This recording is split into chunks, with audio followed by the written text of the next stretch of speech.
Hello दोस्तों, स्वागत है आपका मेरे यूट्यूब चैनल परीक्षा प्लान में। तो कैसे हैं आप लोग? आई होप अच्छे होंगे।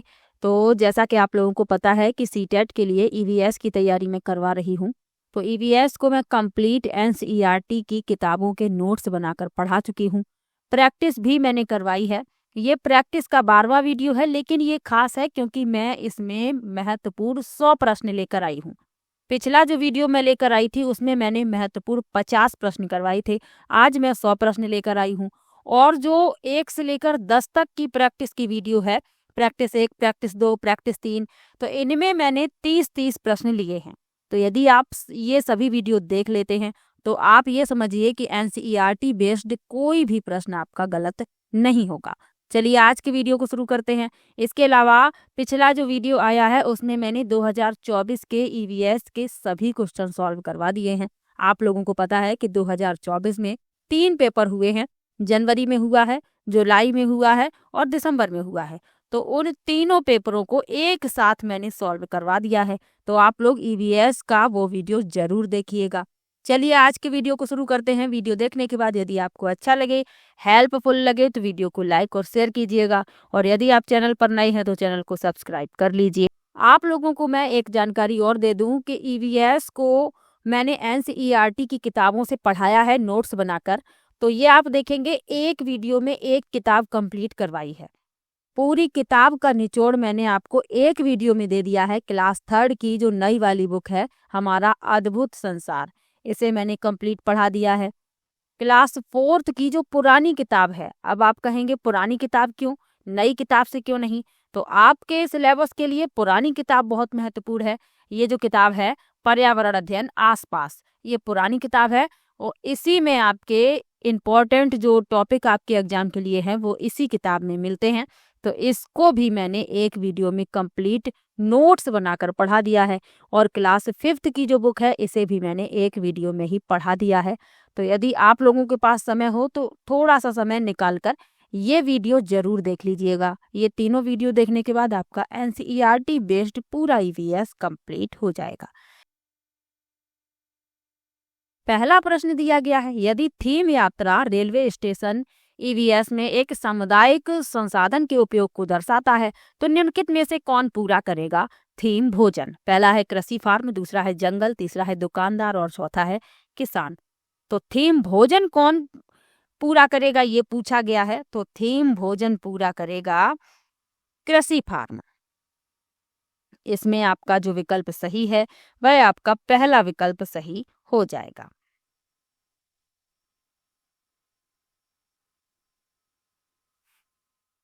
पहला विकल्प इस प्रश्न का उत्तर है। चलिए आगे बढ़ते हैं। अगला प्रश्न दिया गया है, गुजरात के सापेक्ष उत्तर प्रदेश और आंध्र प्रदेश की क्रमशः स्थितियां हैं। पहला है उत्तर पश्चिम दक्षिण पश्चिम, दूसरा है उत्तर पूर्व दक्षिण पश्चिम, तीसरा है उत्तर पूर्व दक्षिण पूर्व और चौथा है उत्तर पश्चिम दक्षिण पूर्व। तो गुजरात के सापेक्ष उत्तर प्रदेश और आंध्र प्रदेश की जो स्थितियां हैं वह पूछी गई हैं। मैप से संबंधित प्रश्न आपको जरूर मिलेगा। चलिए आपको मैप दिखा देते हैं। ये रहा गुजरात। गुजरात के सापेक्ष उत्तर प्रदेश है, किस दिशा में है? ये है उत्तर पूर्व में। और ये रहा आंध्र प्रदेश, तो ये दक्षिण पूर्व में है। तो इसमें आपका जो विकल्प सही होगा वह होगा तीसरा विकल्प, उत्तर पूर्व और दक्षिण पूर्व। चलिए आगे बढ़ते हैं, अगले प्रश्न पर चलते हैं।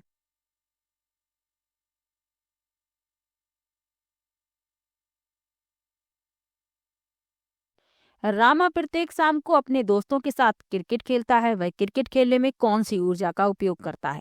पहला है प्रकाश ऊर्जा, दूसरा है रासायनिक ऊर्जा, तीसरा है मांसपेशियों की ऊर्जा और चौथा है ध्वनि ऊर्जा। तो क्रिकेट खेल रहा है, मांसपेशियों की ऊर्जा का उपयोग कर रहा है। तीसरा विकल्प इसमें आपका सही हो जाएगा। अगला प्रश्न है, जब हम ईंधन जलाते हैं तो हमें प्राप्त होती है। पहला है केवल प्रकाश ऊर्जा, दूसरा है ऊष्मा एवं प्रकाश ऊर्जा, तीसरा है यांत्रिक एवं प्रकाश ऊर्जा और चौथा है प्रकाश एवं ध्वनि ऊर्जा। तो जब हम ईंधन जलाते हैं तो हमें ऊष्मा और प्रकाश दोनों ही प्राप्त होते हैं। दूसरा विकल्प इसमें आपका सही हो जाएगा। चलिए आगे बढ़ते हैं, अगले प्रश्न पर चलते हैं। निम्नलिखित में से कौन सी असम में खाए जाने वाले चावलों की एक सामान्य किस्म है जो पकने के बाद चिपचिपे यानी स्टिकी हो जाते हैं? पहला है बोरा चावल, दूसरा है अरबोरियो चावल, तीसरा है बोम्बा चावल और चौथा है पोन्नी चावल। तो असम में खाए जाने वाले चावलों की एक महत्वपूर्ण किस्म बतानी है तो वह है बोरा चावल। इसमें जो आपका विकल्प सही है वह है पहला विकल्प। असम में बिहू त्योहार मनाया जाता है, तो ये भी आपको याद रखना है।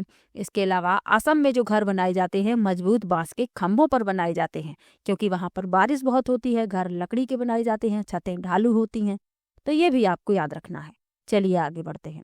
बिहार राज्य के लोगों के लिए निम्नलिखित में से मधुमक्खी पालन कार्यक्रम आरंभ करने के वर्ष की सर्वश्रेष्ठ अवधि चुनिए। पहला है अक्टूबर से दिसंबर, दूसरा है फरवरी से अप्रैल, तीसरा है अप्रैल से जून और चौथा है अगस्त से अक्टूबर। तो बिहार राज्य के लोगों के लिए मधुमक्खी पालन शुरू करने का सबसे अच्छा समय है अक्टूबर से दिसंबर, क्योंकि ये जो समय होता है ये मधुमक्खियों के अंडे देने का समय होता है। बिहार राज्य का संबंध मधुबनी चित्रकला से भी है, तो ये भी आपको याद रखना है। लीची के फूल मधुमक्खियों को लुभाते हैं। मधुमक्खियों के छत्ते में 3 प्रकार की मधुमक्खियां होती हैं। रानी मधुमक्खी ये अंडे देती है। श्रमिक मधुमक्खियां बहुत महत्वपूर्ण होती हैं और कुछ ही नर मधुमक्खियां होती हैं जो छत्ते के लिए कोई विशेष कार्य नहीं करती। जो महत्वपूर्ण कार्य होते हैं वह श्रमिक मधुमक्खियों द्वारा किए जाते हैं, जैसे बच्चे पालना, शहद बनाना, फूलों के लिए फूलों का रस एकत्र करना। ये सभी कार्य श्रमिक मधुमक्खियों के होते हैं। मैंने छोटी छोटी वीडियो बनाई हैं, 1 मिनट में एक टॉपिक को कंप्लीट करवाया है। 1-1 मिनट की वीडियो है, थोड़ा सा समय निकाल कर देख लीजिए। इसमें आपके कुछ महत्वपूर्ण टॉपिक तैयार हो जाएंगे। चलिए आगे बढ़ते हैं। स्तंभ ए और स्तंभ बी का मिलान कीजिए। हमें करना है मिलान, फिर बताना है कौन सा विकल्प सही है। लिखा है जीरा, तो ये जीरा होता है छोटा परंतु खुशबूदार होता है। ए को मिला देंगे चौथे से। अब जिसमें ए का चौथा है वही विकल्प रखते हैं, बाकी को हटाते हैं। तो 2 विकल्प ऐसे हैं जिनमें ए का चौथा दिया गया है। चलिए, केसर जो होता है, केसर पीले रंग का, मिर्च दक्षिणी अमेरिका से उत्पत्ति और लौंग कील की तरीके से दिखता है। तो ए का चौथा, बी का तीसरा, सी का दूसरा और डी का पहला, यानी कि आपका दूसरा विकल्प इस प्रश्न का उत्तर हो जाता है। चलिए आगे बढ़ते हैं। बंगाल की खाड़ी का तटवर्ती राज्य और केंद्र शासित प्रदेश है। बंगाल की खाड़ी का तटवर्ती राज्य और केंद्र शासित प्रदेश पूछा गया है। पहला विकल्प है ओडिशा, दूसरा है कर्नाटक, तीसरा है केरल और चौथा है तेलंगाना। तो बंगाल की खाड़ी का तटवर्ती राज्य या केंद्र शासित प्रदेश ओडिशा है। पहला विकल्प इसमें आपका सही हो जाएगा। चलिए आगे बढ़ते हैं, अगले प्रश्न पर चलते हैं। जंगलों के बारे में निम्नलिखित कथनों पर विचार कीजिए। कुडुख भाषा में तोरांग का मतलब जंगल है। झारखंड में ग्राम परिषद लॉटरी के माध्यम से तय करती है कि किस परिवार को कृषि के लिए कितनी भूमि मिलेगी। तीसरा है जंगल अधिकार कानून 2007 उन लोगों को अधिकार दिलाता है जो कम से कम 15 वर्षों से जंगलों में रह रहे हैं, और मिजोरम में लगभग 3/4 लोग जंगलों से जुड़े हुए हैं। तो कुडुख भाषा में तोरांग का मतलब जंगल है। झारखंड में लॉटरी के माध्यम से तय नहीं किया जाता, बल्कि ये लॉटरी सिस्टम मिजोरम में अपनाया जाता है। जंगल अधिकार कानून उन लोगों को अधिकार दिलाता है जो 25 वर्षों से जंगलों में रह रहे हैं, तो ये भी गलत है। डी सही है, मिजोरम में 3/4 लोग जंगलों से जुड़े हुए हैं। तो ए और डी सही है। इसमें आपका चौथा विकल्प उत्तर हो जाएगा, ए और डी। चलिए आगे बढ़ते हैं। 24 ग्राम पर ml घनत्व और 6 ml आयतन वाली वस्तु का द्रव्यमान क्या होगा। पहला है 146 ग्राम, दूसरा है 142 ग्राम, तीसरा है 143 ग्राम और चौथा है 144 ग्राम। तो द्रव्यमान पूछा गया है, घनत्व और आयतन का गुणा कर देंगे। 24 में 6 का गुणा करेंगे, 144 ग्राम। चौथा विकल्प इसमें सही हो जाएगा। सांपों के बारे में निम्नलिखित कथनों पर विचार कीजिए तथा निम्नलिखित में से गलत कथन को चिन्हित कीजिए। हमें गलत बताना है। वे अपने शिकार को पूरा निगल जाते हैं। सांपों के दांत नुकीले होते हैं। जहरीले सांपों के डसने वाले दांत होते हैं। वे अपने शिकार को चबाकर खाते हैं। गलत कथन बताना है। तो वे अपने शिकार को निगल जाते हैं, सही है। इनके नुकीले दांत होते हैं और जहरीले सांपों के डसने वाले दांत होते हैं। 2 खोखले दांत होते हैं जिनसे जिसको वो डसता है, उन्हीं दांतों के द्वारा जहर यानी विष उसके शरीर में पहुंच जाता है, जिसको ये डसता है, जिस व्यक्ति को ये डसता है। तो 1, 2, 3 तो सही है, लेकिन वे अपने शिकार को चबाकर खाते हैं, ये गलत लिखा हुआ है, क्योंकि वे अपने शिकार को निगल जाते हैं, चबाते नहीं हैं। तो इसमें आपका जो गलत है वह चौथा विकल्प है, और हमसे गलत ही पूछा गया था, तो चौथा विकल्प इसमें आपका उत्तर हो जाएगा। चलिए आगे बढ़ते हैं, अगले प्रश्न पर चलते हैं। कांसा एक मिश्र धातु है जिसे निम्नलिखित में से किन्हें पिघलाकर बनाया जाता है? पहला है टिन और कॉपर, दूसरा है कॉपर और जिंक, तीसरा है एल्यूमिनियम और जिंक और चौथा है जिंक और टिन। तो जो कांसा होता है ये एक मिश्र धातु होती है और ये किसे मिलाकर बनाया जाता है? ये बनाया जाता है कॉपर और टिन को मिलाकर। पहला विकल्प इसमें आपका उत्तर हो जाएगा कॉपर और टिन, टिन और कॉपर। चाहे कॉपर और टिन कह दीजिए, चाहे टिन और कॉपर कह दीजिए, बात तो एक ही है। पहला विकल्प इसमें आपका उत्तर हो जाएगा। निम्नलिखित में से हाथियों के बारे में सही कथन चुनिए। 3 महीने के हाथी के बच्चे का वजन लगभग 100 किलोग्राम होता है। वयस्क हाथी एक दिन में 200 किलोग्राम से अधिक पत्तियों और झाड़ियों को खा लेता है। हाथी बहुत अधिक आराम नहीं करते, वे दिन में 2 से 4 घंटे ही सोते हैं। हाथी को कीचड़ और पानी में खेलना पसंद होता है। तो 3 महीने के हाथी का बच्चे का वजन जो होता है लगभग 200 किलोग्राम होता है, इसमें लिखा है 100, तो ये गलत हो गया। वयस्क हाथी एक दिन में 100 किलोग्राम से अधिक झाड़ियों और पत्तियों को खा पाते हैं, ये भी गलत है, इसमें 200 किलोग्राम लिखा है। हाथी बहुत अधिक आराम नहीं करते, दिन में 2 से 4 घंटे ही सोते हैं और हाथी कीचड़ और पानी में खेलना पसंद करते हैं। तो सी और डी इसमें सही है, चौथा विकल्प इसमें आपका उत्तर हो जाएगा। जो विकल्प जो है नीचे लिखा हुआ है वहां पेन नहीं चल पाता है, तो याद रखिए इसमें आपका चौथा विकल्प उत्तर है। हाथियों के बारे में और क्या क्या याद रखना है आपको? हाथी जो होते हैं इनके झुंड में हथनियां और बच्चे ही होते हैं। हाथी 14-15 साल तक झुंड में रहते हैं, फिर वो झुंड छोड़ देते हैं। एक झुंड में 10 से 12 हथनियां और बच्चे होते हैं और सबसे बुजुर्ग हथनी ही झुंड की नेता होती है। तो ये आपको याद रखना है, इसमें सी और डी सही है, चौथा विकल्प इस प्रश्न का उत्तर है। चलिए आगे बढ़ते हैं। निम्नलिखित कथनों ए और बी पर विचार कीजिए। कथन ए है मनाली में ढालू छतों वाले मजबूत बांसों के खंभों पर बने ऊंचे उठे हुए लकड़ी के घर बनाए जाते हैं। मनाली में बारिश बहुत होती है और बर्फ भी पड़ती है। अब सही विकल्प इसमें से बताना है। घरों से संबंधित प्रश्न भी मिलेगा, हाथियों से संबंधित प्रश्न भी पूछा जाता है। तो मनाली में ढालू छतों वाले मजबूत बांस के खंभों पर घर बनाए जाते हैं, ये गलत है, क्योंकि ऐसे घर असम में बनाए जाते हैं। जहां बात आ जाए मजबूत बांस के खंभों की, तो आप ये याद रखिए कि ऐसे घर असम में बनाए जाते हैं। लकड़ी के घर असम में बनाए जाते हैं। बारिश बहुत अधिक होती है, बाढ़ भी आ जाती है, तो बाढ़ का पानी घरों में ना जाए इसीलिए जमीन से ऊपर घर बनाए जाते हैं। तो कथन ये गलत हो गया। मनाली में बारिश बहुत होती है और बर्फ भी पड़ती है, ये तो सही लिखा हुआ है। तो ए गलत है, बी सही है। पहला विकल्प इस प्रश्न का उत्तर हो जाएगा। चलिए आगे बढ़ते हैं, अगले प्रश्न पर चलते हैं। पौधों के निम्नलिखित मुख्य कार्यों पर विचार कीजिए। भोजन का उत्पादन और भंडारण करना, पौधे को शक्ति और सहारा देना, पौधे के अन्य भागों को जड़ों से जल और खनिज का स्थानांतरण करना। अब इसमें से तने के जो मुख्य कार्य हैं वह बताने हैं।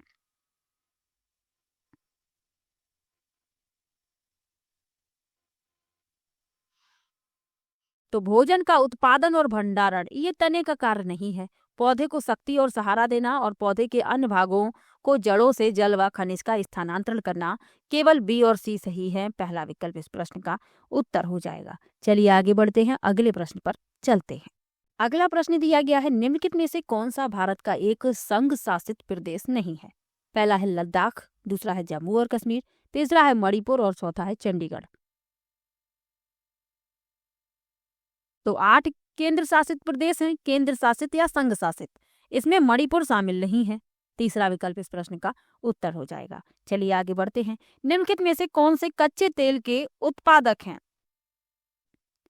पहला है बॉम्बे हाई तथा पश्चिम बंगाल, दूसरा है असम और उड़ीसा, तीसरा है गुजरात और तमिलनाडु और चौथा है बिहार और बॉम्बे हाई। तो इसमें जो आपका विकल्प सही होगा, कच्चे तेल के उत्पादक पूछे गए हैं गुजरात और तमिलनाडु। तीसरा विकल्प इसमें आपका सही हो जाएगा।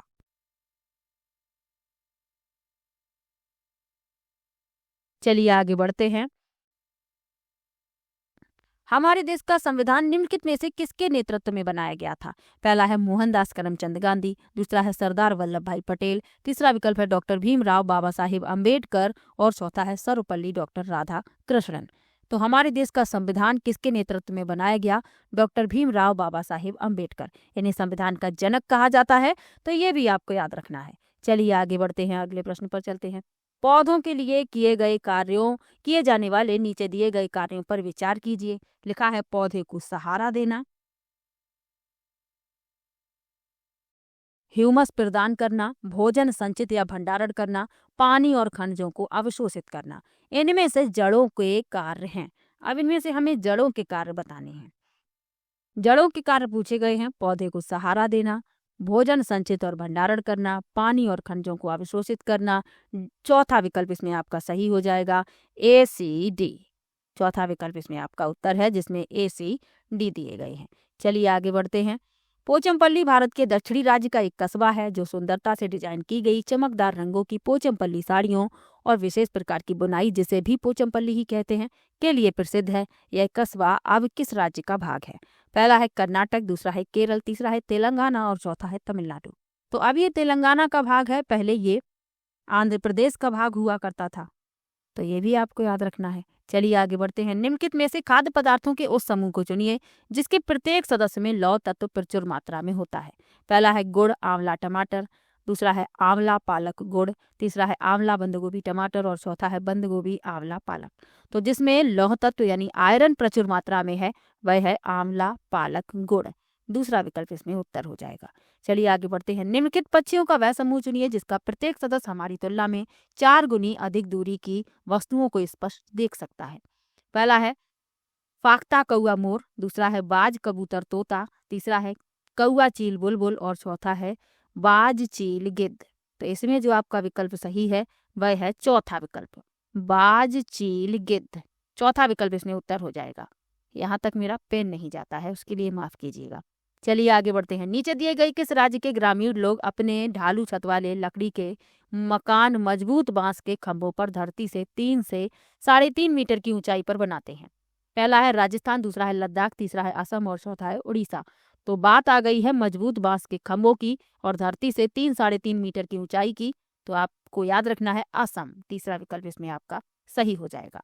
राजस्थान में जो घर बनाए जाते हैं ये मिट्टी के बनाए जाते हैं। इनकी दीवारें मिट्टी की होती हैं, मोटी मोटी दीवारें बनाई जाती हैं ताकि बाहर की गर्मी अंदर ना आए। और जो छतें होती हैं वह कटीली झाड़ियों की बनाई जाती हैं। ऐसे घर आपको राजस्थान के ग्रामीण क्षेत्रों में मिलेंगे जहाँ चारों तरफ रेत ही रेत है।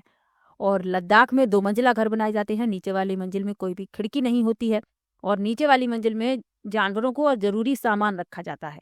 सदस्य ऊपर वाली मंजिल में रहते हैं। जब कभी भी बहुत अधिक सर्दी होती है तो घर के सदस्य भी नीचे वाली मंजिल में रहने के लिए आ जाते हैं। चलिए आगे बढ़ते हैं।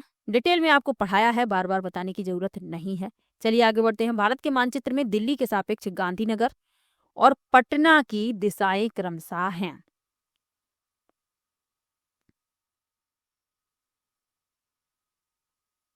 पहला है दक्षिण पूर्व दक्षिण पश्चिम, दूसरा है दक्षिण पश्चिम और दक्षिण पूर्व, तीसरा है उत्तर पूर्व और दक्षिण पश्चिम और चौथा है दक्षिण पश्चिम और उत्तर पूर्व। तो दिल्ली के सापेक्ष गांधीनगर और पटना की स्थिति आपको बतानी है।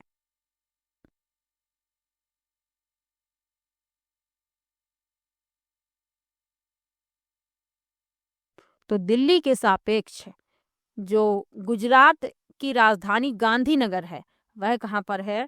वह है दक्षिण पश्चिम में और पटना है दक्षिण पूर्व में। यानी कि आपका जो विकल्प सही है वह है दूसरा विकल्प। चलिए आगे बढ़ते हैं। निम्नलिखित में से किसने मटर के पौधों के साथ प्रयोग किए और यह पाया कि पौधों में कुछ ऐसे लक्षण होते हैं जो जोड़ियों में पाए जाते हैं, जैसे चिकने या खुरदरे, लंबे या बौने, पीले या हरे आदि? पहला है डॉक्टर MS स्वामीनाथन, दूसरा विकल्प है ग्रोगेर जॉन मेंडल, तीसरा है जॉर्ज मेस्ट्रल और चौथा है चार्ल्स डार्विन। तो आप लोगों को पता है कि मटर के पौधे पर प्रयोग किसने किए? मेंडल ने किए। और उन्होंने पाया कि मटर के पौधे में कुछ ऐसे लक्षण होते हैं जो जोड़ियों में होते हैं, जोड़ियों में पाए जाते हैं, जैसे चिकने या खुरदरे, लंबे या बौने, पीले या हरे आदि। तो इसमें आपका जो विकल्प सही है वह है दूसरा विकल्प। चलिए आगे बढ़ते हैं। नीचे दिए गए कौन से राज्य में तोरांग का अर्थ है जंगल? पहला है असम, दूसरा है उड़ीसा, तीसरा है मिजोरम और चौथा है झारखंड। तो तोरांग का अर्थ जंगल कहाँ पर है? ये है झारखंड में। तो इसमें आपका जो विकल्प सही है वह है चौथा विकल्प, झारखंड। चलिए आगे बढ़ते हैं। नीचे दिए गया कौन सा कथन मधुमक्खियों के छत्तों के विषय में सही नहीं है? पहला है प्रत्येक छत्ते में एक रानी मक्खी होती है जो अंडे देती है, नर मक्खियाँ छत्तों के लिए अत्यंत महत्वपूर्ण होती हैं। छत्ते में बहुत सारी काम करने वाली मक्खियाँ होती हैं। छत्ते में केवल कुछ नर मक्खियाँ होती हैं। तो जो सही नहीं है वह है दूसरा विकल्प। नर मधुमक्खियां छत्तों के लिए अत्यंत महत्वपूर्ण होती हैं, ये गलत है। अत्यंत महत्वपूर्ण है श्रमिक मधुमक्खियां, क्योंकि जितने भी महत्वपूर्ण कार्य होते हैं श्रमिक मधुमक्खियों द्वारा ही किए जाते हैं। चलिए आगे बढ़ते हैं, अगले प्रश्न पर चलते हैं। आज हम मिर्ची के बिना भोजन की कल्पना भी नहीं कर सकते। इसे व्यापारी हमारे देश में लाए थे। पहला है अफगानिस्तान से, दूसरा है इंग्लैंड से, तीसरा है दक्षिणी अमेरिका से और चौथा है दक्षिणी अफ्रीका से। तो मिर्ची आई है दक्षिणी अमेरिका से। तीसरा विकल्प इसमें सही हो जाएगा। चलिए आगे बढ़ते हैं।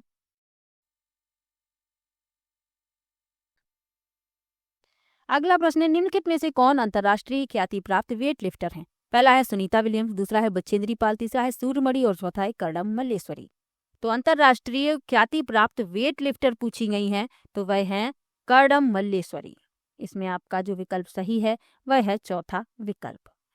सुनीता विलियम्स अंतरिक्ष में जाने वाली भारतीय मूल की दूसरी अंतरिक्ष यात्री हैं। भारतीय मूल की अमेरिकी अंतरिक्ष यात्री हैं। और पहली है कल्पना चावला। बछेंद्री पाल माउंट एवरेस्ट पर चढ़ने वाली पहली भारतीय महिला हैं। और सूर्यमणि ये कुडुक आदिवासी समाज से संबंध रखती हैं और इन्होंने जंगल बचाओ आंदोलन के लिए कार्य किया है। अगला प्रश्न है, निम्नलिखित में से कौन सा समूह जड़ों का है? पहला है चुकंदर आलू अदरक, दूसरा है गाजर हल्दी अदरक, तीसरा है शकरकंदी मूली हल्दी और चौथा है गाजर चुकंदर मूली।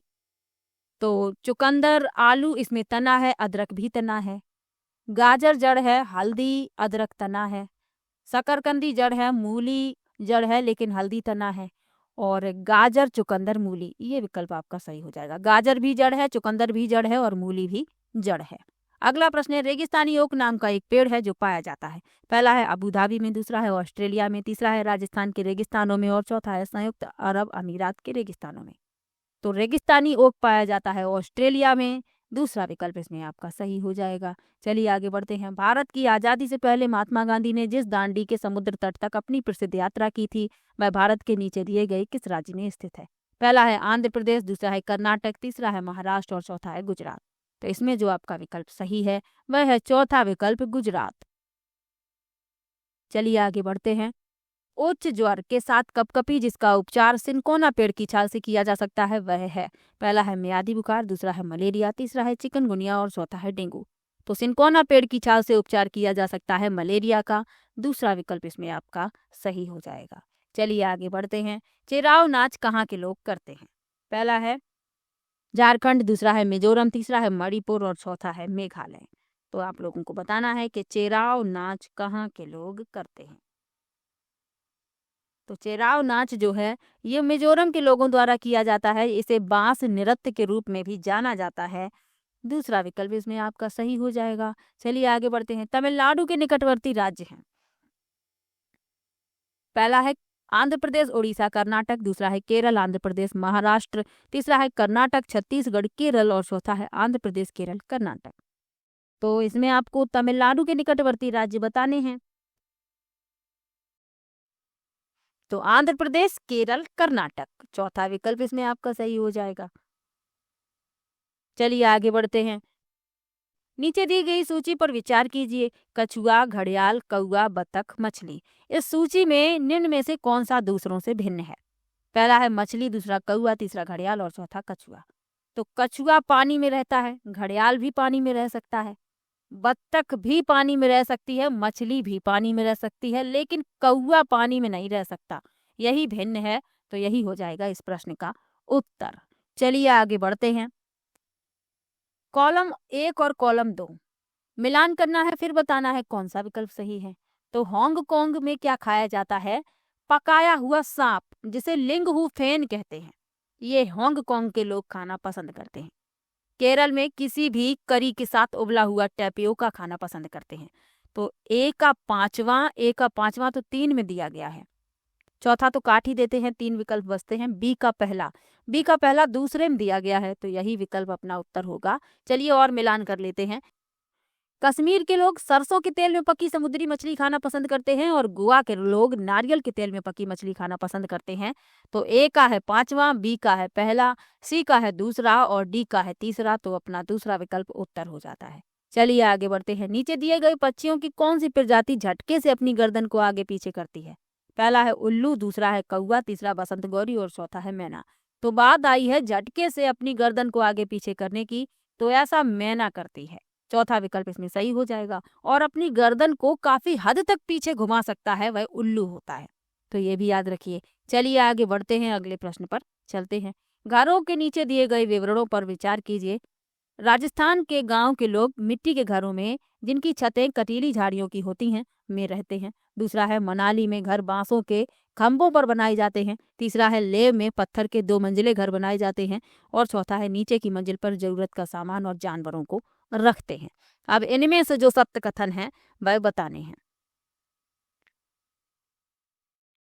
तो राजस्थान के गांव के लोग मिट्टी के घरों में, जिनकी छतें कटीली होती हैं, में रहते हैं, सही बात है।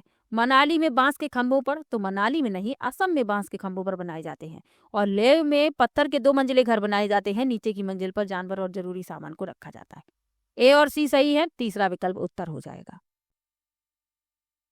अगला प्रश्न दिया गया है, हाथियों के विषय में नीचे दिए गए कथनों पर विचार कीजिए। हाथी बहुत कम आराम करते हैं। यह एक दिन में केवल 2 से 4 घंटे ही सोते हैं। एक बड़ा हाथी एक दिन में 200 किलोग्राम से अधिक पत्तियां और झाड़ियां खा लेता है। इन्हें पानी और कीचड़ में खेलना बहुत पसंद है। इससे इनके शरीर को ठंडक मिलती है। किसी हाथियों के झुंड में सबसे बुजुर्ग हथनी ही सभी फैसले लेती है। तो वो ए सही है। एक बड़ा हाथी 200 किलोग्राम नहीं बल्कि 100 किलोग्राम से अधिक झाड़ियां और पत्तियां खा पाता है, ये गलत लिखा हुआ है। सी और डी सही है, यानी सी डी ए सही है। तीसरा विकल्प इसमें आपका उत्तर हो जाएगा। चलिए आगे बढ़ते हैं। भारत में बिहार के सापेक्ष जम्मू कश्मीर और गोवा की स्थिति क्या है? पहला है पूर्व और पश्चिम, दूसरा है पश्चिम और पूर्व, तीसरा है उत्तर पश्चिम और दक्षिण पश्चिम, और चौथा है दक्षिण पश्चिम और उत्तर पूर्व। तो भारत में बिहार के सापेक्ष जम्मू कश्मीर और गोवा की स्थिति पूछी गई है, तो इसमें जो आपका विकल्प सही होगा वह है तीसरा विकल्प उत्तर पश्चिम और दक्षिण पश्चिम। तीसरा विकल्प इसमें उत्तर हो जाएगा। आगे बढ़ते हैं। वाष्पीकरण की प्रक्रिया निम्नलिखित में से किस स्थिति में सबसे धीमी होगी? पहला है सतह क्षेत्र और तापमान दोनों में वृद्धि, दूसरा है सतह क्षेत्र बढ़ता है लेकिन तापमान घटता है, तीसरा है सतह क्षेत्र घटता है लेकिन तापमान बढ़ता है, और चौथा है सतह क्षेत्र और तापमान दोनों में कमी। तो वाष्पीकरण की प्रक्रिया किसमें धीमी होगी? सतह क्षेत्र और तापमान दोनों में कमी होगी, तो वाष्पीकरण की प्रक्रिया भी धीमी हो जाएगी। अगला प्रश्न है, भारत के किस क्षेत्र में स्थानांतरित खेती करने का रिवाज है? पहला है उत्तर पूर्वी क्षेत्र, दूसरा है दक्षिणी क्षेत्र, तीसरा है उत्तर पश्चिमी क्षेत्र, और चौथा है दक्षिण पूर्वी क्षेत्र। तो भारत के किस क्षेत्र में स्थानांतरित खेती की जाती है? उत्तर पूर्वी क्षेत्र में। पहला विकल्प सही हो जाएगा। चलिए आगे बढ़ते हैं। नदी बांधों से उत्पन्न जल विद्युत के लिए निम्नलिखित में से कौन सा सत्य नहीं है? पहला है बांध टिकाऊ विकास को प्रोत्साहित करते हैं, दूसरा है यह पानी हवा को प्रदूषित नहीं करता, तीसरा है जल विद्युत सुविधाओं से बड़े पर्यावरणीय प्रभाव हो सकते हैं, और चौथा है बांध स्वदेशी लोगों को अपनी नदी की जीवन रेखाओं से अलग करता है। अब इसमें जो सत्य नहीं है वह हमें बताना है। तो बांध टिकाऊ विकास को प्रोत्साहित करते हैं, पहला विकल्प उत्तर हो जाएगा। निम्नलिखित में से कौन सी ग्रीन हाउस गैस है? पहला है कार्बन डाइऑक्साइड, दूसरा है मीथेन, तीसरा है जलवाष्प, और चौथा है उपयुक्त सभी। तो ये सभी कार्बन डाइऑक्साइड, मीथेन, जलवाष्प ग्रीन हाउस गैसें हैं। चौथा विकल्प सही हो जाएगा। अगला प्रश्न है, भारत में ठंडे रेगिस्तान मानसून से प्रभावित क्यों नहीं होते? पहला है ठंडे रेगिस्तानों में गर्म गर्मियां और बेहद ठंडी सर्दियां होती हैं, दूसरा है ठंडे रेगिस्तान हिमालय की वृष्टि छाया में होते हैं, तीसरा है ठंडे रेगिस्तानों में हवा बहुत पतली होती है, और चौथा है ठंडे रेगिस्तान बहुत ऊंचाई पर है। तो ठंडे रेगिस्तान मानसून से प्रभावित क्यों नहीं होते? क्योंकि ये हिमालय की वृष्टि छाया में है। दूसरा विकल्प इसमें वो आपका उत्तर हो जाएगा। चलिए आगे बढ़ते हैं, अगले प्रश्न पर चलते हैं। ताजमहल के पीले होने के लिए निम्नलिखित में से कौन सा जिम्मेदार है? पहला है नाइट्रोजन डाइऑक्साइड, दूसरा है सल्फर डाइऑक्साइड, तीसरा है सल्फर, और चौथा है क्लोरीन। तो ताजमहल के पीले होने का क्या कारण है? Sulphur dioxide. दूसरा विकल्प इसमें आपका सही हो जाएगा। ताजमहल कहाँ पर है? तो उत्तर प्रदेश के आगरा में है, ये भी याद रखिएगा। किसने बनवाया था ताजमहल को? तो ताजमहल को शाहजहां ने बनवाया था अपनी बेगम के याद में, मुमताज महल के याद में। तो ये भी आपको याद रखना है। चलिए आगे बढ़ते हैं। गोलकोंडा किला किसने बनवाया? पहला है चोल राजवंश, दूसरा है चालुक्य राजवंश, तीसरा है काकतीय राजवंश, और चौथा है पल्लव राजवंश। तो गोलकोंडा का जो किला है यह काकतीय राजवंश ने बनवाया है। तीसरा विकल्प इसमें आपका सही हो जाएगा। चलिए आगे बढ़ते हैं। निम्नलिखित में से कौन सी अदिश राशि है? पहला है द्रव्यमान, दूसरा है गुरुत्वाकर्षण, तीसरा है संवेग और चौथा है भार। अदिश राशि पूछी गई है, तो इसमें जो अदिश राशि है वह द्रव्यमान है। पहला विकल्प उत्तर हो जाएगा। चलिए आगे बढ़ते हैं। ऐसी वस्तु जिसमें से कोई प्रकाश किरण गुजर नहीं सकता कहलाती है। पहला है अपारदर्शी, दूसरा है पारभासी, तीसरा है पारदर्शी और चौथा है उत्तल। तो जिसमें से कोई प्रकाश किरण नहीं गुजर सकती, अपारदर्शी होती है, पहला विकल्प उत्तर हो जाएगा। जैसे कोई दीवार है, उसके आर पार प्रकाश नहीं जा सकता, पहला विकल्प उत्तर है। पारभासी क्या होते हैं? जिनसे हम आर पार तो देख पाते हैं लेकिन आंशिक रूप से, और पारदर्शी वे होते हैं जिनसे हम पूर्ण आर पार देख पाते हैं। जैसे कि किसी कांच का जो दरवाजा होता है, आप उसके आर पार देख सकते हैं, खिड़की के आर पार देख सकते हैं। तो ये भी आपको याद रखना है। अगला प्रश्न है, एक विलेय का विघटन दर पर निर्भर करता है। पहला है दाब, दूसरा है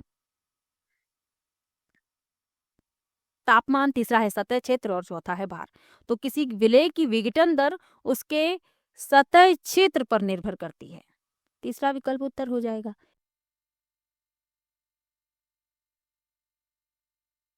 अगला प्रश्न दिया गया है, मीरा और दिव्या छोटी लड़कियां हैं। मीरा समोसे, कटलेट, डबल रोटी खाना पसंद करती है, जबकि दिव्या ऐसा भोजन पसंद करती है जिसमें लौह तत्व की कमी है। मीरा और दिव्या को निम्नलिखित में से क्रमशः कौन सी बीमारी होगी?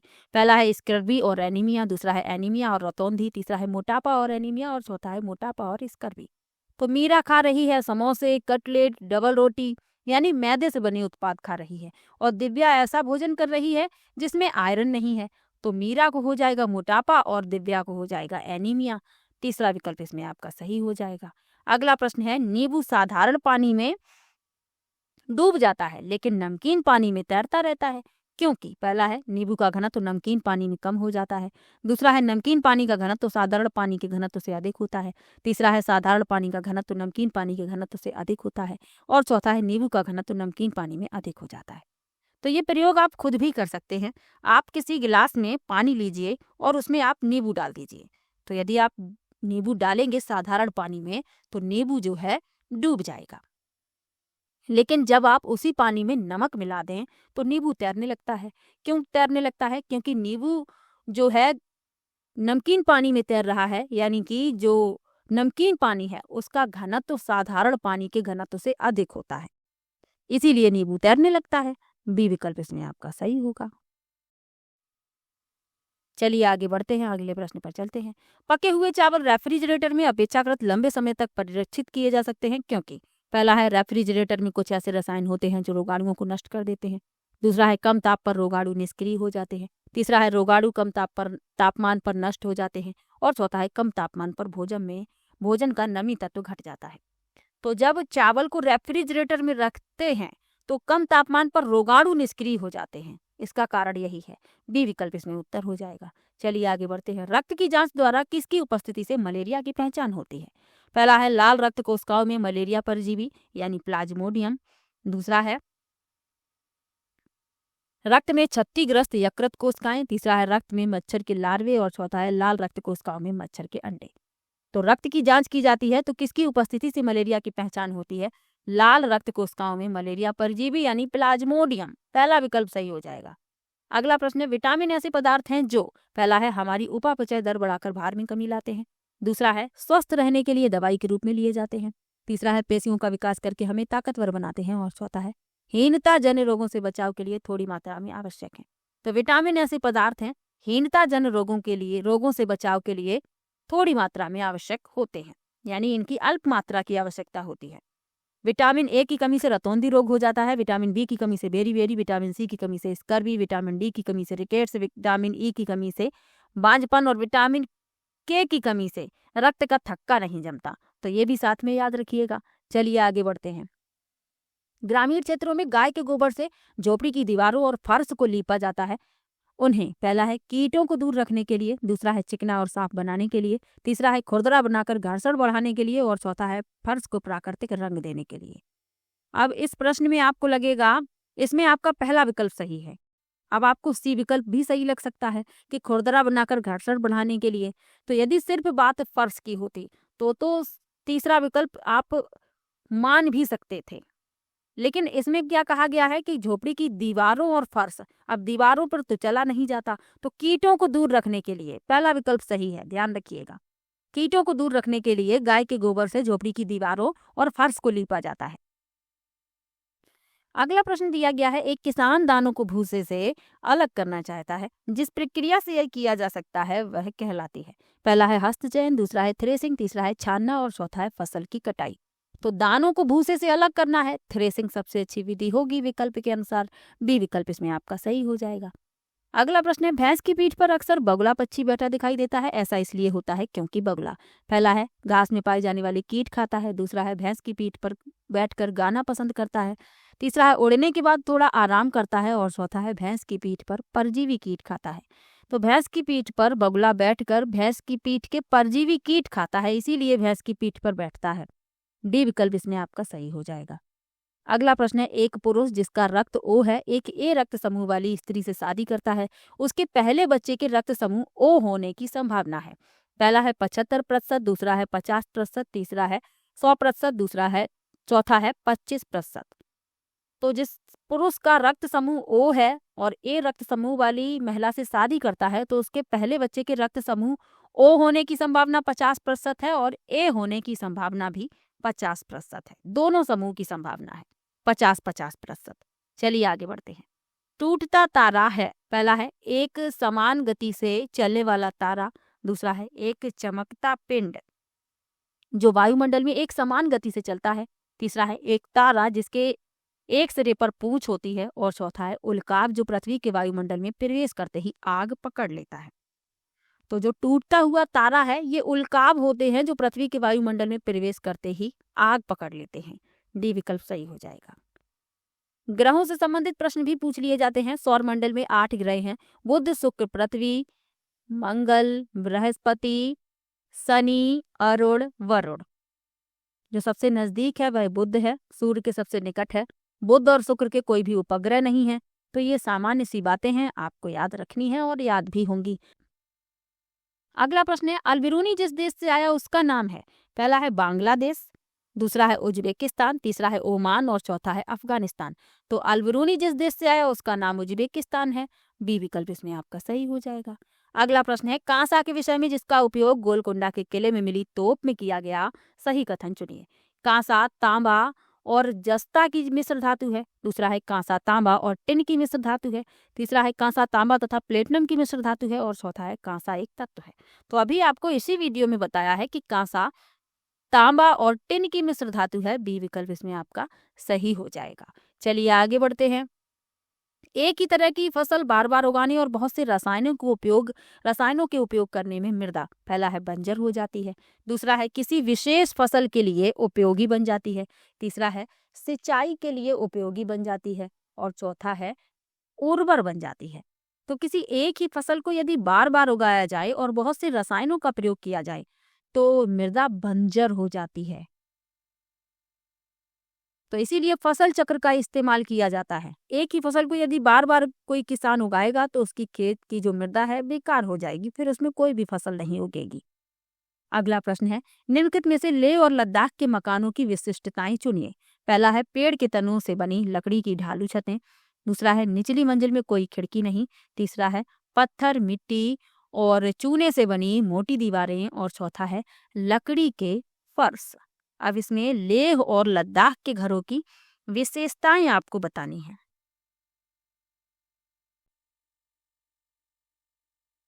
तो लेह और लद्दाख के घरों की जो विशेषताएं हैं, पेड़ के तनों से बनी लकड़ी की ढालू छतें, ये तो असम की होती हैं। निचली मंजिल में कोई खिड़की नहीं, पत्थर और मिट्टी से बनी मोटी दीवारें, लकड़ी के फर्श। BCD सही है, पहला विकल्प उत्तर हो जाएगा। चलिए आगे बढ़ते हैं। तरुण भारत संघ नामक समूह संबंधित है। पहला है विशेष रूप से सक्षम बच्चों को सिखाने में मदद करने से, दूसरा है स्कूलों में दोपहर का पका हुआ भोजन उपलब्ध करवाने से, तीसरा है आर्थिक रूप से कमजोर वर्गों के बच्चों के लिए निःशुल्क कोचिंग कक्षाएं चलवाने से और चौथा है पुरानी झीलें पुनर्निर्मित करने से। तो तरुण भारत संघ नामक समूह का संबंध है पुरानी झीलें पुनर्निर्मित करने से। डी विकल्प सही हो जाएगा। चलिए आगे बढ़ते हैं। सांपों के संदर्भ में सही कथन चुनिए। हमारे देश में केवल 4 तरह के जहरीले सांप पाए जाते हैं। नाग जहरीले सांपों का एक प्रकार है। जहरीले सांप के 4 खोखले दांत होते हैं। जब सांप किसी व्यक्ति को काटता है तो जहर इन खोखले दांतों से उसके शरीर में चला जाता है। सांप के कांटे की दवाई सांप के जहर से ही बनाई जाती है। तो 4 तरीके के जहरीले सांप होते हैं: नांग, करत, दबोया और अफाई। नांग जहरीले सांपों का एक प्रकार है। जहरीले सांप के 4 खोखले दांत होते हैं। ये 4 नहीं होते, 2 होते हैं। और जब सांप किसी व्यक्ति को काटता है तो जहर इन्हीं खोखले दांतों से उसके शरीर में चला जाता है। तो सी गलत हो गया। सांप के कांटे की दवाई सांप के जहर से ही बनाई जाती है, ये भी सही है। ए बी डी सही है, डी विकल्प इसमें आपका उत्तर हो जाएगा। चलिए आगे बढ़ते हैं। निम्नलिखित में से पेट्रोलियम के सही अभिलक्षण चुनिए। पहला है बदबूदार पतला पीला द्रव, दूसरा है अच्छी गंध का पतला नीला रंगीन द्रव, तीसरा है बिना गंध का गाढ़ा तथा गहरे रंग का तरल, और चौथा है बदबूदार गाढ़ा गहरे रंग का तरल। तो पेट्रोलियम के सही अभिलक्षण बताने हैं: बदबूदार गाढ़ा गहरे रंग का तेल। इसी से पेट्रोल, डीजल, मिट्टी का तेल, पैराफिन, मोम, ये सभी कुछ इसी से प्राप्त होता है, तो ये भी याद रखिए। चलिए आगे बढ़ते हैं। निम्नलिखित में से रोगों का वह समूह चुनिए जो मच्छरों से फैलता है। पहला है मलेरिया, चिकनगुनिया, हैजा, दूसरा है डेंगू, मलेरिया, चिकनगुनिया, तीसरा है मलेरिया, हैजा, मियादी बुखार, और चौथा है मलेरिया, डेंगू, हैजा। तो मच्छरों से फैलने वाला समूह है डेंगू, मलेरिया, चिकनगुनिया। बी विकल्प इसमें आपका सही हो जाएगा। चलिए आगे बढ़ते हैं, अगले प्रश्न पर चलते हैं। मधुबनी चित्रों को बनाने के लिए चित्रकारों द्वारा उपयोग किए जाने वाले रंग होते हैं। पहला है अति उत्तम गुणवत्ता के फाइबर पेंट, दूसरा है सोने चांदी को घोलकर बनाई गई पेंट, तीसरा है पीसे हुए चावल के रंगीन घोल, और चौथा है विशेष प्रकार से बनी पोस्टर रंग। तो मधुबनी चित्रों को बनाने के लिए पीसे हुए चावल के रंगीन घोल में प्राकृतिक रंग बनाए जाते हैं। ये रंग नील, हल्दी, फूल, पत्तियों से प्राप्त किए जाते हैं। मधुबनी चित्रकला का संबंध बिहार राज्य से है। इस चित्रकला में पेड़, पक्षी, मछली, मनुष्य, जानवर सभी बनाए जाते हैं, और त्योहारों पर और उत्सवों पर ये जो चित्रकारी है घरों में की जाती है, तो ये आपको याद रखना है। चलिए आगे बढ़ते हैं, अगले प्रश्न पर चलते हैं। एक पश्मीना शॉल लगभग फिल करना है साधारण स्वेटरों के बराबर गर्म होती है तथा एक साधारण पश्मीना शॉल को बुनने हेतु घंटों का समय लगता है। तो एक जो पश्मीना शॉल होती है ये 6 साधारण स्वेटरों के बराबर गर्मी देती है।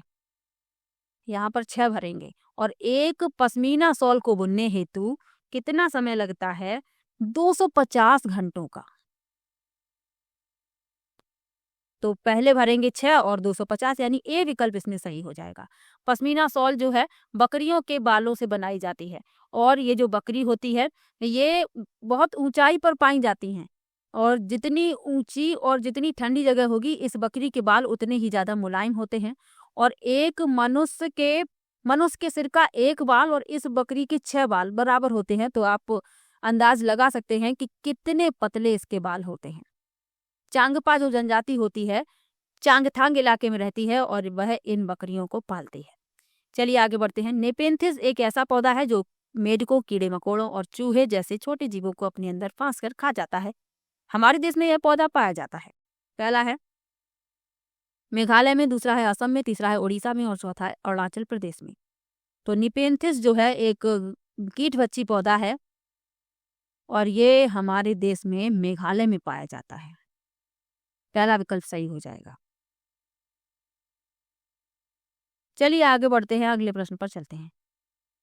उसे चुनिए जो अन्यों से भिन्न है। पहला है पैराफिन मोम, दूसरा है ग्रीस, तीसरा है कोयला, और चौथा है पेट्रोल। तो पैराफिन मोम, ग्रीस, पेट्रोल ये पेट्रोलियम से प्राप्त किए जाते हैं, लेकिन कोयला पेट्रोलियम से प्राप्त नहीं किया जाता। यही भिन्न है, और यही हो जाएगा इस प्रश्न का उत्तर। चलिए आगे बढ़ते हैं, अगले प्रश्न पर चलते हैं।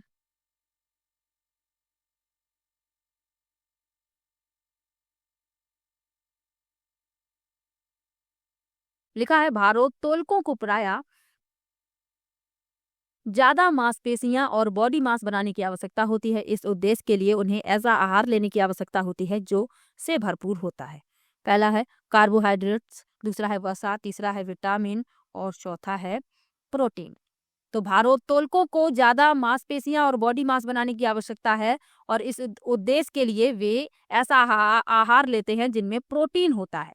डी विकल्प इसमें आपका सही हो जाएगा। चलिए आगे बढ़ते हैं। रेखा की माँ के लिए रोजाना तालाब से लाए पानी में फिटकरी डालती है? पहला है हल्के निलंबित अपद्रव्यों को अवसादित करने, दूसरा है कठोर जल को मृदु जल में परिवर्तित करने, तीसरा है पानी में मौजूद रोगाणुओं को खत्म करने और चौथा है पानी को रंग रहित करने। तो रेखा की माँ के लिए रोजाना तालाब से लाए पानी में फिटकरी डालती है तो हल्के निलंबित अपद्रव्यों को अवसादित करने के लिए। पहला विकल्प इसमें आपका उत्तर हो जाएगा। चलिए आगे बढ़ते हैं, अगले प्रश्न पर चलते हैं। रेत और नमक के मिश्रण को पृथक करने के लिए प्रक्रियाओं के निम्नलिखित 4 क्रमों में से किसका उपयोग किया जाना चाहिए? पहला है वाष्पन, अवसादन, निस्तारण, निस्यंदन, दूसरा है निस्तारण, अवसादन, वाष्पन, निस्यंदन, तीसरा है अवसादन, निस्तारण, निस्यंदन, वाष्पन और चौथा है निस्यंदन, निस्तारण, वाष्पन, अवसादन। तो इस प्रश्न में आपका जो विकल्प सही है वह है सी विकल्प, अवसादन, निस्तारण, निस्यंदन और वाष्पन। चलिए आगे बढ़ते हैं। निम्नलिखित में से जीवन प्रक्रियाओं का कौन सा युग्म पेड़ पौधों और जीव जंतुओं दोनों में मिलता है? पहला है प्रजनन और भोजन बनाना, दूसरा है प्रजनन और अंकुरण वृद्धि और अंकुरण, तीसरा है वृद्धि और प्रजनन और चौथा है वृद्धि और भोजन बनाना। तो जीव जंतुओं और पेड़ पौधों दोनों में मिलता है वृद्धि और प्रजनन। तीसरा विकल्प सही हो जाएगा। आगे बढ़ते हैं। के लिए मछली घर में हवा वाला पंप रखा जाता है? पहला है जलीय पौधों को अधिक कार्बन डाइऑक्साइड उपलब्ध कराने, दूसरा है अधिक ऑक्सीजन को पानी में घुलने देने, तीसरा है मछली घर की शोभा बढ़ाने और चौथा है पानी को साफ करने। तो किसके लिए मछली घर में हवा वाला पंप रखा जाता है? अधिक ऑक्सीजन को पानी में घुलने देने। बी विकल्प इसमें आपका उत्तर हो जाएगा। चलिए आगे बढ़ते हैं। एक मछली को पहले से उबले लेकिन कमरे के तापमान पर ठंडे किए गए पानी से भरे एक्वेरियम में डाला जाता है तो वह मर जाती है। ऐसा इसलिए होता है क्योंकि मछली घर का पानी पहला है ऑक्सीजन रहित है, दूसरा है मछली द्वारा पीने के योग्य नहीं है, तीसरा है खनिज रहित है और चौथा है मछली की तैरने योग्य नहीं है। तो जो एक्वेरियम का पानी है उबला हुआ है यानी ऑक्सीजन रहित है, इसीलिए वह मर जाती है। पहला विकल्प इसमें उत्तर हो जाएगा। अगला प्रश्न दिया गया है, निम्नलिखित में से कौन से शब्द समूह आपस में निकटतम रूप से संबंधित है? पहला है लौह मलेरिया एनीमिया रक्त, दूसरा है लौह हीमोग्लोबिन एनीमिया आंवला, तीसरा है मच्छर डेंगू लौह गुड़ और चौथा है मच्छर मलेरिया एनीमिया रक्त अल्पता। तो जो निकटतम रूप से संबंधित है वह भी विकल्प है। लौह और हीमोग्लोबिन की कमी से एनीमिया हो जाता है यानी खून की कमी, और इसकी कमी को पूरा करने के लिए आंवला खाया जाता है यानी आयरन वाली चीजें खाई जाती हैं, जैसे आंवला है, गुड़ है, पालक है। चलिए आगे बढ़ते हैं। नीचे लोगों के कुछ क्रियाकलाप दिए गए हैं। खानों का उत्खनन, बांधों का निर्माण, बाजार में बेचने के लिए पत्तियां एवं जड़ी बूटी इकट्ठी करना, बांस से टोकरी बुनना, गिरे हुए पत्तों से पत्तल बनाना। वह इनमें से वह क्रियाकलाप कौन से हैं जो जंगलों के गायब होने के लिए जिम्मेदार हैं?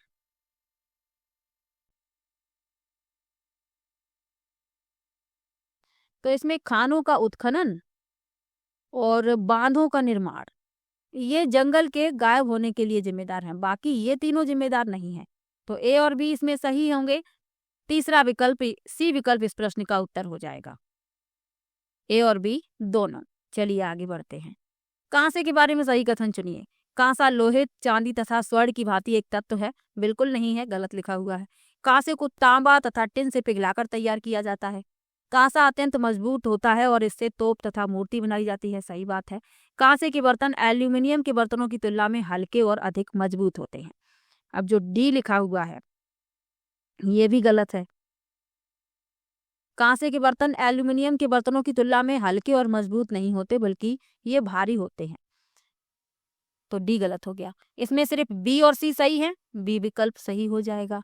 चलिए आगे बढ़ते हैं। गांधीधाम गुजरात का रहने वाला कोई व्यक्ति पहले भोपाल और फिर हैदराबाद जाना चाहता है, उसके सफर की दिशाएं क्या होंगी? पहला है पहले दक्षिण दिशा में और फिर पूर्व दिशा में, दूसरा है पहले पूर्व दिशा में और फिर दक्षिण दिशा में, तीसरा है पहले पश्चिम में और फिर दक्षिण दिशा में और चौथा है पहले दक्षिण दिशा में और फिर पश्चिम दिशा में। तो गांधीधाम यानी गुजरात का रहने वाला व्यक्ति है तो पहले इसे जाना है भोपाल और फिर हैदराबाद। तो इसके जो यात्रा की दिशाएं हैं पहले पूर्व दिशा में फिर दक्षिण दिशा में, बी विकल्प सही हो जाएगा। चलिए आगे बढ़ते हैं। माउंट एवरेस्ट एक भाग है तो ये नेपाल का भाग है। नेपाल में इसे सागरमाथा कहते हैं, तिब्बत में इसे चोमोलुंगमा कहते हैं। तो ये भी आपको याद रखना है। उस वैज्ञानिक का क्या नाम है जिसने सर्वप्रथम मच्छर के पेट के अंदर ताक झांकी और यह सिद्ध किया कि मलेरिया मच्छर से फैलता है तथा इस अनुसंधान के लिए दिसंबर 1902 में चिकित्सा के क्षेत्र में नोबेल पुरस्कार दिया गया। पहला है रोनाल्ड रोस, दूसरा है चार्ल्स डार्विन, तीसरा है ग्रेगोर मेंडल और चौथा है जॉर्ज मिस्ट्रल। तो इसमें आपका पहला विकल्प सही है, रोनाल्ड रोस। इन्होंने ही बताया कि मलेरिया जो है मच्छर से फैलता है और इस अनुसंधान के लिए 1902 में इन्हें चिकित्सा के क्षेत्र में नोबेल दिया गया। अगला प्रश्न है, रजत ने अपने मित्र से कहा, मैं खेल नहीं सकता क्योंकि मुझे बुखार है। मैं कपकपी, बुखार, सिर दर्द और अंत में पसीना आने के चक्र से गुजरता हूँ। रक्त की जांच के बाद डॉक्टर ने मुझे एक कड़वी दवाई दी है। रजत किस रोग से पीड़ित है? पहला है मलेरिया, दूसरा है मियादी बुखार, तीसरा है अतिसार और चौथा है हैजा। तो रजत को कपकपी, बुखार और सिर दर्द और अंत में पसीना आता है और जांच के बाद उसे एक कड़वी दवाई दी है, तो वह मलेरिया से पीड़ित है। पहला विकल्प इसमें आपका सही हो जाएगा। चलिए आगे बढ़ते हैं। अल-बुरूनी कौन था? पहला है वह एक यात्री था जिसने भारत के लोगों की संस्कृति का अध्ययन करने के लिए कश्मीर से कन्याकुमारी तक की यात्रा की। दूसरा है वह एक कुतुबशाही सुल्तान था जिसने हमारे देश में लगभग 40 वर्ष शासन किया। तीसरा है वह अफगानिस्तान का एक व्यापारी था जो हमारे देश में मेवों के बाजार का अध्ययन करने आया था। और चौथा है वह उज्बेकिस्तान का यात्री था जिसने एक किताब लिखी जो हमारे देश के इतिहास के बारे में जानने में सहायक है। तो अल-बुरूनी उज्बेकिस्तान का यात्री था जिसने एक किताब लिखी है और इसकी किताब का नाम क्या है? किताब उल हिंद, जो हमारे देश के इतिहास के बारे में जानने में सहायक है। चलिए आगे बढ़ते हैं, अगले प्रश्न पर चलते हैं। रात में जागने वाले जानवर हर चीज को, पहला है केवल लाल रंग में देख सकते हैं, दूसरा है हरे रंग में देख सकते हैं, हर रंग में देख सकते हैं, तीसरा है केवल काली और सफेद देख सकते हैं और चौथा है केवल हरे रंग में देख सकते हैं। तो रात में जागने वाले जानवर हर चीज को केवल काली और सफेद ही देख पाते हैं।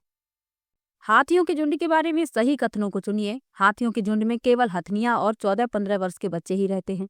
दूसरा है हाथियों के झुंड में किसी एक ही परिवार के सदस्य होते हैं। तीसरा है झुंड की सबसे बुजुर्ग हथनी ही पूरे झुंड की नेता होती है। और चौथा है एक झुंड में हथनियों और बच्चों की संख्या कितनी भी हो सकती है। तो हाथियों के झुंड के बारे में सत्य कथन बताने हैं। झुंड में केवल हथनियां और 14-15 वर्ष के बच्चे ही रहते हैं। जब हाथी वयस्क हो जाते हैं तो ये झुंड छोड़ देते हैं। हाथियों के झुंड में आमतौर पर एक ही परिवार के सदस्य होते हैं और झुंड की सबसे बुजुर्ग हथनी ही झुंड की नेता होती है। एक झुंड में हथनियों और बच्चों की संख्या 10 से 12 होती है और इसमें लिखा है कितनी भी हो सकती है, तो डी गलत हो गया। ए बी सी सही है, बी विकल्प इस प्रश्न का उत्तर हो जाएगा। पंखुड़ियों के अंदर फूल के बीच में कुछ पतली पाउडर जैसी रचनाएं दिखती हैं जिन्हें कहते हैं। पहला है वर्तिकाग्र, दूसरा है परागकोश, तीसरा है मूलांकुर, तीसरा है पराग और चौथा है मूलांकुर। तो पंखुड़ियों के अंदर फूल के बीच में कुछ पतली पाउडर जैसी रचनाएं दिखती हैं जिन्हें पराग कहा जाता है। सी विकल्प सही है। चलिए आगे बढ़ते हैं। यदि आप रेलगाड़ी द्वारा अहमदाबाद जाएं तो आपको रेलवे स्टेशन पर अधिकतर बेचने वाले खाने की कौन सी चीजें बेचते दिखेंगी? पहला है पूरी साग ठंडा दूध, दूसरा है ढोकला चटनी नींबू वाली चावल, तीसरा है छोले भटूरे तथा लस्सी और चौथा है इडली चटनी तथा वडा चटनी। तो यदि आप रेलगाड़ी द्वारा अहमदाबाद जा रहे हैं तो आपको स्टेशन पर मिलेगा ढोकला चटनी नींबू वाले चावल, बी विकल्प इसमें सही हो जाएगा। कुछ व्यंजन आपको याद रखने हैं, जैसे केरल में केले के फूल की सब्जी खाई जाती है, उत्तर प्रदेश में कचनार के फूलों की सब्जी खाई जाती है, महाराष्ट्र में सहजन के फूल के पकौड़े खाए जाते हैं, केरल में टैपियोका खाया जाता है किसी भी करी के साथ उबला हुआ टैपियोका, गोवा में नारियल के तेल में पकी हुई समुद्री मछली खाना पसंद करते हैं और कश्मीर के लोग सरसों के तेल में पकी मछली खाना पसंद करते हैं। इसके अलावा राजस्थान में दाल बाटी चूरमा खाया जाता है, बिहार में लिट्टी चोखा खाया जाता है। तो ये आपको कुछ व्यंजन हैं जो याद रखने हैं। चलिए आगे बढ़ते हैं, अगले प्रश्न पर चलते हैं। पक्षी अपनी गर्दन बहुत अधिक हिलाते हैं, इसका कारण है कि पहला है उनके कान पंखों से ढके होते हैं, पहला है उड़ सकते हैं, तीसरा है पक्षियों की आंखों की पुतली घूम नहीं सकती और चौथा है पक्षियों की आंखें छोटी होती हैं। तो पक्षी अपनी गर्दन बहुत अधिक हिलाते हैं।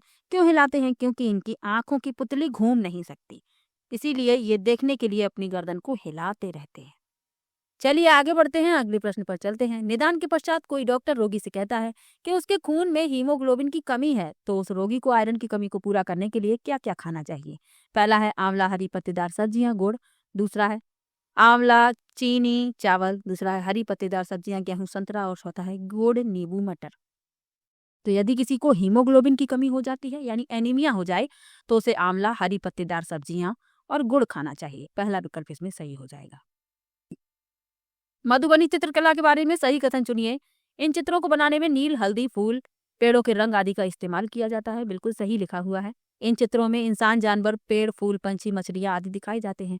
यह लोक चित्रकला बहुत पुरानी है। इसका नाम मधुबनी नामक स्थान पर पड़ा और मधुबनी राजस्थान का अति प्रसिद्ध जिला। गलत, क्योंकि ये राजस्थान का नहीं बल्कि बिहार का जिला है। ए बी सी सही है, चौथा विकल्प इसमें सही हो जाएगा। चलिए आगे बढ़ते हैं। कोई पक्षी पेड़ की ऊंची डाल पर अपना घोंसला बनाता है। यह पक्षी हो सकता है। पहला है शकरकोरा, दूसरा है कलचड़ी, तीसरा है कौआ और चौथा है फाख्ता। पेड़ की ऊंची डाल पर घोंसला बना रहा है, कौआ है। सी विकल्प इसमें सही हो जाएगा। रेगिस्तानी ओक के बारे में सही कथन चुनिए। यह पेड़ ऑस्ट्रेलिया में पाया जाता है। यह एक विशेष प्रकार का पेड़ है जिसकी जड़ें टहनियों से लटकती हैं।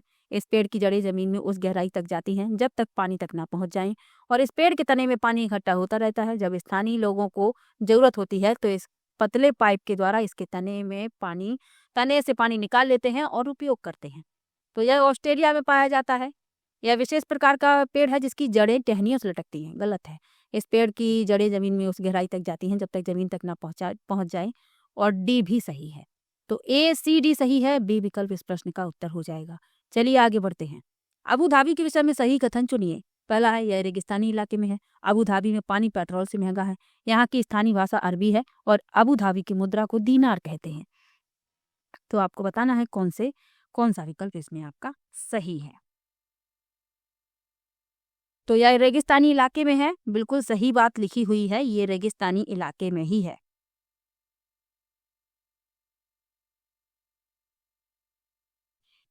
अबू धाबी में पानी पेट्रोल से महंगा है, सही है। यहाँ की स्थानीय भाषा अरबी है, सही है। अबू धाबी की मुद्रा को दीनार कहते हैं, गलत है, क्योंकि अबू धाबी की मुद्रा दिरहम है। ए बी सी सही है, डी विकल्प सही हो जाएगा। चलिए आगे बढ़ते हैं। मृत सागर क्या है? पहला है ऐसा सागर जिसका पानी जहरीला होता है। दूसरा है ऐसा सागर जो सभी महासागरों व सागरों से ज्यादा नमकीन है। तीसरा है ऐसा सागर जिसमें ज्वार भाटे बहुत तीव्र गति से आते हैं और चौथा है ऐसा सागर जिसमें जहाज चलाना खतरनाक होता है। तो मृत सागर जो है ऐसा सागर है जिसका पानी जो है सभी सागरों और महासागरों से नमकीन है, यानी इसमें नमक की मात्रा ज्यादा है। बी विकल्प सही हो जाएगा। चलिए आगे बढ़ते हैं। ब्रेल लिपि के बारे में नीचे दिए गए कथनों पर विचार कीजिए। ब्रेल को मोटे कागज पर बिंदु बनाकर लिखा जाता है। यह लिपि 8 बिंदुओं पर आधारित होती है। बिंदुओं की पंक्ति किसी नुकीले औजार से बनाई जाती है। इसे उभरे हुए बिंदुओं पर हाथ फेर कर पढ़ा जाता है। तो इसमें पहला सही है। यह 8 बिंदुओं पर नहीं बल्कि 6 बिंदुओं पर आधारित है। दूसरा गलत हो गया। तीसरा भी सही है, चौथा भी सही है। पहला, तीसरा, चौथा सही है। ए विकल्प इसमें उत्तर हो जाएगा। चलिए आगे बढ़ते हैं। निम्नलिखित में से कौन सा चांद की सतह की विशेषताओं के बारे में सबसे अच्छा वर्णन है? पहला है पानी नहीं, पर्याप्त हवा, ऊंचे पहाड़। दूसरा है पानी नहीं, गहरे गड्ढे, ऊंचे पहाड़। तीसरा है हवा नहीं, गुरुत्व नहीं, पानी नहीं। और चौथा है हवा नहीं, गुरुत्व नहीं, समतल सतह। तो चांद की सतह के बारे में बताना है। पानी नहीं, गहरे गड्ढे, ऊंचे पहाड़। बी विकल्प इसमें सही हो जाएगा। तो 100 प्रश्न आज के वीडियो में मैंने करवाए हैं। महत्वपूर्ण 100 प्रश्न थे। वीडियो आपको कैसा लगा कमेंट बॉक्स में जरूर बताइए। किसी भी प्रश्न में आपको डाउट हो तो आप कमेंट बॉक्स में जरूर लिखिए। एग्जाम से पहले सभी डाउट क्लियर कर लीजिए। वीडियो कैसा लगा ये भी कमेंट में बताइएगा और किसी भी प्रश्न में डाउट हो तो कमेंट में जरूर लिखिए। मैं सभी का कमेंट पढ़ती हूँ, सभी को रिप्लाई भी देती हूँ। तो वीडियो को शेयर भी कर दीजिएगा। मिलते हैं नेक्स्ट वीडियो में। और 1 मिनट एक टॉपिक की वीडियो में आप 1 मिनट में एक टॉपिक तैयार कर सकते हैं, तो वो वीडियो जरूर देखिएगा। जितने भी इंपॉर्टेंट टॉपिक हैं 1 मिनट में मैं करवा दूंगी। 1 मिनट एक टॉपिक। हाथी से संबंधित जो महत्वपूर्ण तथ्य है उन्हें करवा चुकी हूँ। मधुमक्खी से संबंधित महत्वपूर्ण तथ्य करवा चुकी हूँ। अभी एग्जाम के पहले जितने भी महत्वपूर्ण तथ्य हैं 1-1 मिनट में मैं कंप्लीट करवा दूंगी। तो चलिए मिलते हैं नेक्स्ट वीडियो में। तब तक के लिए बाय बाय।